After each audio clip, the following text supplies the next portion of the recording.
If you like the idea of incorporating more whole grains into your diet in an enjoyable way, then you'll love this banana bread. You get the best of both worlds, flavor and health, with this recipe. And except for the darker, richer color of the bread, I don't think you'd even guess it's made with 100% whole grain flour. Compared to most bread recipes, this one's a cinch. The first thing you want to do is grease a standard 9 by 5 inch loaf pan.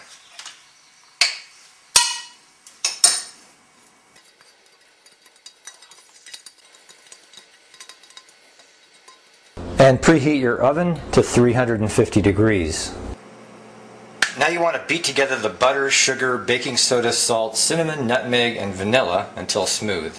So that's 4 ounces of butter, which is typically 1 stick of butter, 1/2 cup of packed brown sugar, 3/4 teaspoons baking soda,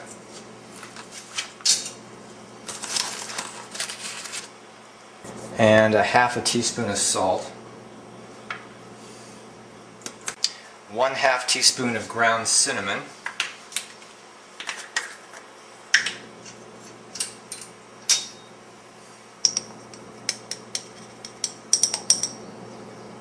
and 1/4 teaspoon of ground nutmeg.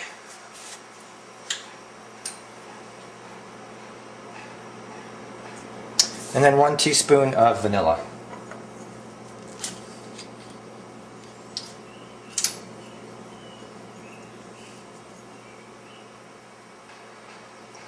Okay, so we'll beat that together until it's smooth.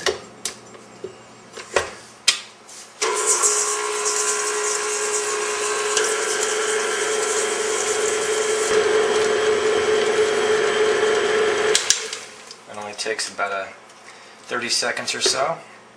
And now the recipe calls for 1/4 cup of honey, but I'm going to use 1/4 cup of organic cane sugar. And 2 large eggs,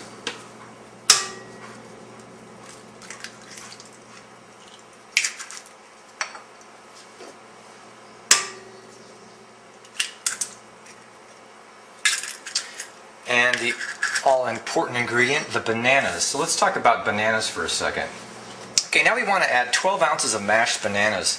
And since bananas are the star ingredient, we want to make sure that they're just right. For banana bread, you want them to be ultra ripe, sort of over the top. These bananas are just about right for eating, and these bananas are mottled black, really soft, super sweet, and perfect for banana bread. So we'll use those, and what I'm going to do is weigh out 12 ounces. And it typically takes about 4 normal sized bananas to make 12 ounces. 11.55 ounces. So let's mash those up with a fork. And if you don't have a scale, 12 ounces of mashed bananas is equivalent of about 1.5 cups. And this doesn't even look to be 1.5 cups. So I'm going to add a little bit more of this banana, this last one, since it's probably not going to get used for anything else. And maybe I'll have more than 12 ounces, but it'll be closer to 1.5 cups. Okay, yep, 1.5 cups. So we'll add that to our concoction.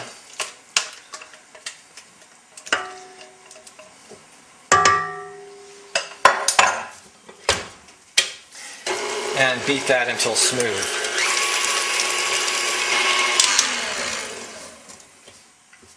That's pretty smooth. And that took probably about 30 seconds. Now you want to add 2 cups of whole wheat flour. Now the recipe calls for 8 ounces of whole wheat flour, but I find that 2 cups of whole wheat flour is closer to 10 ounces. So I just measured it out by volume instead of weight. And now you want to add your 1/2 cup of chopped walnuts the recipe calls for. These happen to be pecans. And you want to just mix that together. You don't want to beat it, so put it on slow.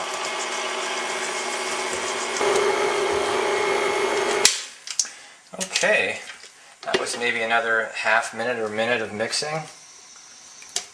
And now all you want to do is pour this into your greased bread pan.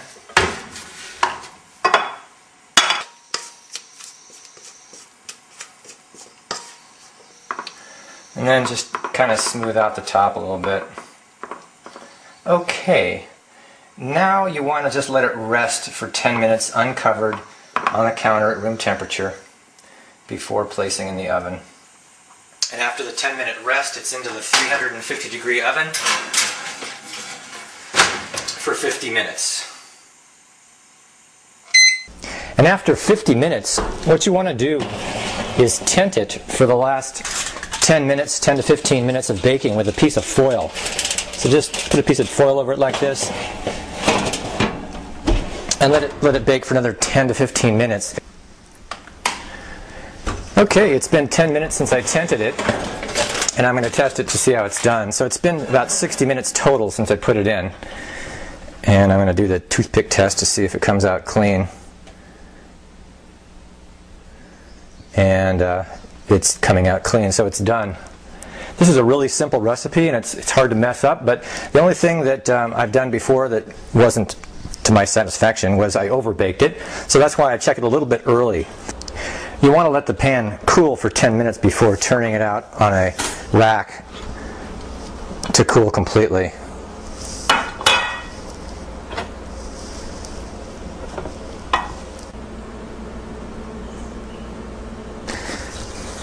There it is, moist and delicious.